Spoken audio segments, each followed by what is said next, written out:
Hello students, I am Ms. Rasna Lakhotia. Welcome you all to the biology class. So, dear students, we were learning about animal kingdom. We studied about the characteristic features along with examples about 11 phylums of kingdom animal, isn't it? So, today we'll learn about the various classes of vertebrata. Okay, that was the subphylum vertebrata which was under chordates. Okay, the subphylum vertebrata, they are divided into various divisions as we studied in the last video, that is agnatha and gnathostomata, isn't it? The one which has jaws, one which was without jaws, isn't it? So agnatha, which lack jaw, it has a class called cyclostomata. So let's see the characteristic feature of cyclostomata. So all living members of the class Cyclostomata are ectoparasites on some fishes. Okay, they have an elongated body bearing 6 to 15 pairs of gill slits for respiration. Okay, cyclostomes, they have a sucking and circular mouth without jaws. Cyclo, the term only means the circle kind of structure. Okay, they have a sucking and circular mouth without jaws. Okay, their body is devoid of scales and paired fins. Okay, cranium and vertebral column are cartilaginous. Okay, circulation is of close type, and cyclostomes are marine, but they migrate for spawning to fresh water. After spawning, within a few days they die. Okay, and their larvae, after metamorphosis, they return to the ocean. And the examples of cyclostomata are petromyzon, that is lamprey. Okay, and myxin, that is the hagfish. So the next class is the class Chondrichthyes, which comes under Gnathostomata. Okay, Gnathostomata has two superclasses, if you remember, Pisces and Tetrapoda, isn't it?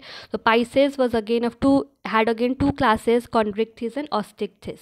Okay, and Tetrapoda, they had four classes, Amphibia, Reptilia, Aves and Mammals, isn't it? So now we'll study about the characteristic features of classes of Gnathostomata.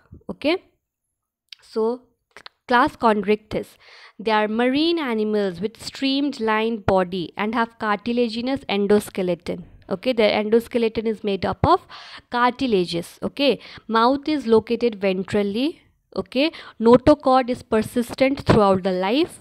They will have the notochord throughout their life. Okay, gill slits are separate without operculum, that is operculum means gill cover. Okay, so gill slits are separate without operculum.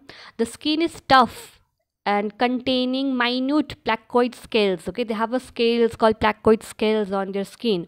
Teeth are modified placoid scales which are backwardly directed. Okay, their jaws are very powerful.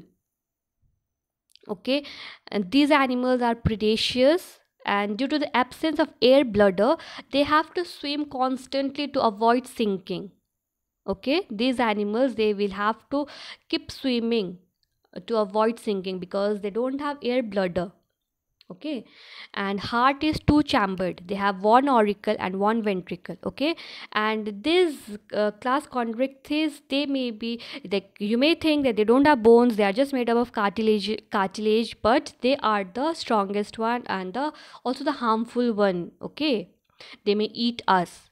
Like some of them have electric organs, for example torpedo.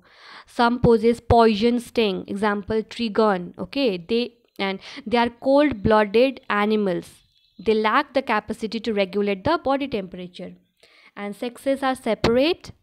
In males, pelvic fins, they bear claspers. Okay, and they have internal fertilization, and many of them are viviparous means they give birth directly to the young ones. Okay, so examples scoliodon, stingray, sawfish. Okay, these are the examples of this class Chondrichthyes.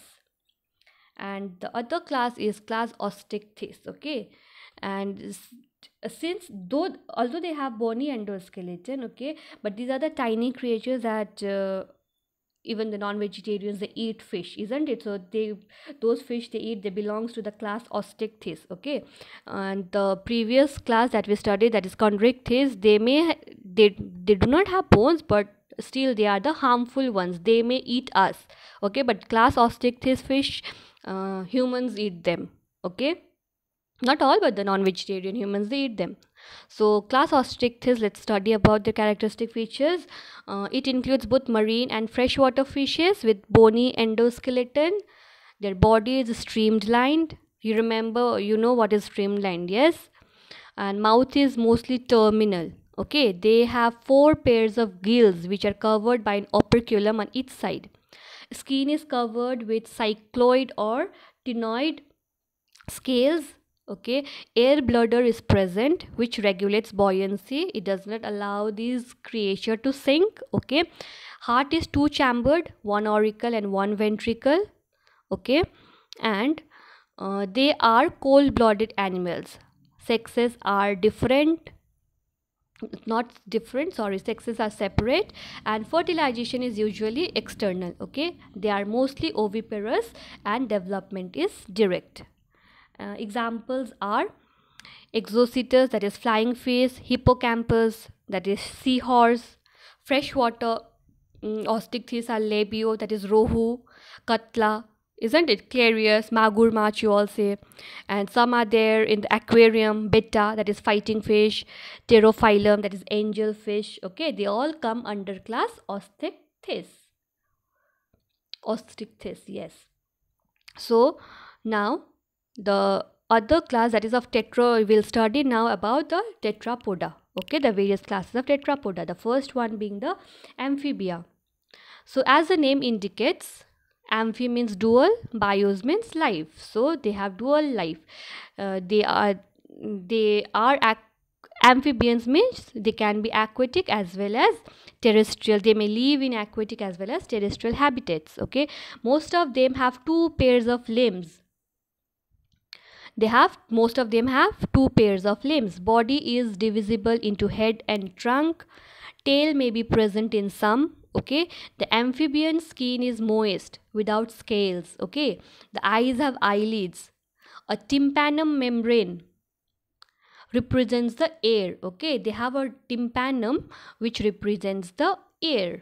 Okay, alimentary canal, urinary and reproductive tracts, they open into a common chamber called cloaca, which opens to the exterior. Okay, respiration is by gills, which opens to the respiration is by gills, lungs and through skin, as you all know. The heart is 3 chambered, that is they have 2 auricles and 1 ventricle. And these class amphibia, they are cold blooded animals. Sexes are separate. Okay, they male and female are different, and fertilization is external. They are oviparous and development is indirect. Examples, you know the various examples of amphibian, isn't it? The first one being the toad, which scientific name is bufo; rana, that is frog; hyla, tree frog; salamandra, that is salamander. Okay, ichthyophis, that is limbless amphibia. Okay, these are the examples also written in your NCERT book. Kindly learn them.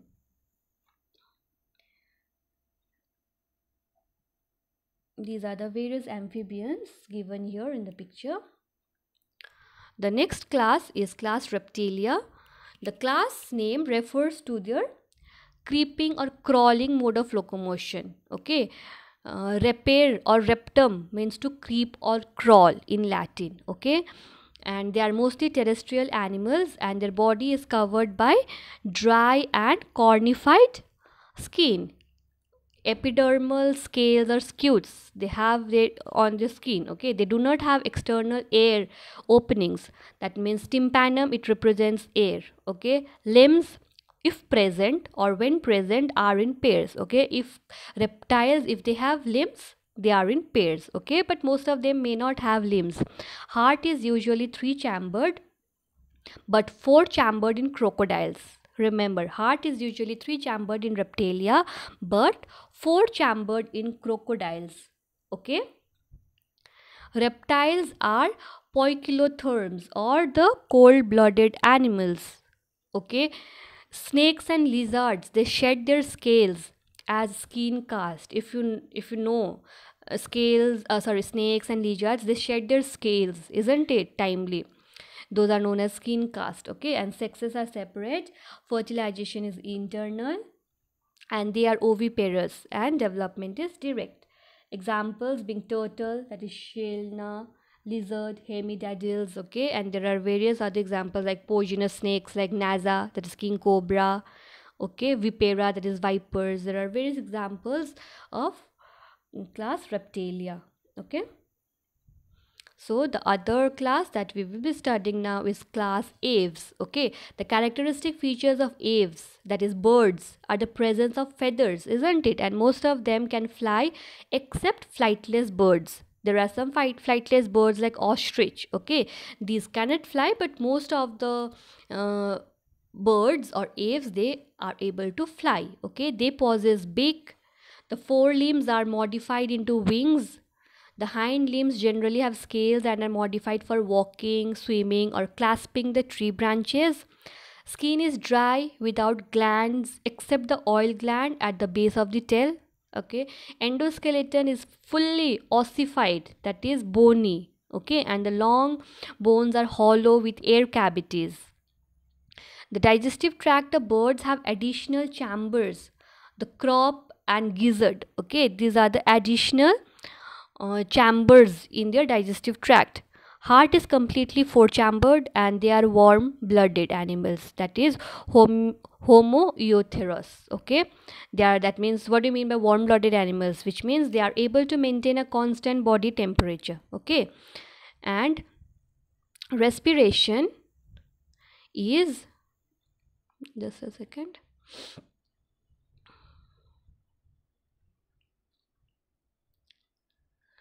respiration is by lungs. Okay, air sacs connected to lungs supplement respiration. Okay, they have air sacs that are connected to lungs which supplement respiration. Okay, and sexes are separate, fertilization is internal, and they have oviparous and development, they are oviparous and development is direct. Okay, and there are various examples, the birds that you see around you, crow, parrot, owl, all of these are the examples of class aves. Okay, like corvus, that is the scientific name of crow, Psittacula, that is the parrot, Neophron, that is vulture. Okay, all these are the examples of class aves. Okay, so the last class that is we are going to study is class Mammalia. They are found in a variety of habitats: polar ice caps, deserts, mountains, forests, grasslands, dark caves. Okay, some of them have adapted to fly or live in water. The most unique mammalian characteristics is the presence of milk producing glands, that is, mammary glands, by which the young ones are nourished. They have two pairs of limbs adapted for walking, running, climbing, burrowing, swimming, or flying, isn't it? The skin of these mammals is unique in possessing hair, isn't it? The body of or the skin of mammals, they have hair, and external ears or pinna are present. Different types of teeth are present in the jaw, isn't it? Heart is four chambered, and they are homoiothermos, that is, they are warm blooded animals, and respiration is by lungs. Sexes are separate and fertilization is internal. Okay, and they are viviparous with few exceptions, and development is direct. Okay, there are various examples of class Mammalia, that is oviparous are like ornithorhynchus, that is platypus. Okay, platypus are the oviparous mammals. Okay, and viviparous are kangaroo, flying fox, camel, rat, dog, cat, elephant, horse, common dolphin, blue whale, tiger, lion. All of these are the examples of viviparous mammals. Okay, and the scientific names are also mentioned there in your NCERT. Kindly go through that. Okay, so these are the examples of various, or the pictures of various mammals. Okay, your NCERT book also has a salient features of different phyla in the animal kingdom. Kindly refer that table, okay, to have a proper understanding of the chapter. Okay, so thank you all. See you with the next video.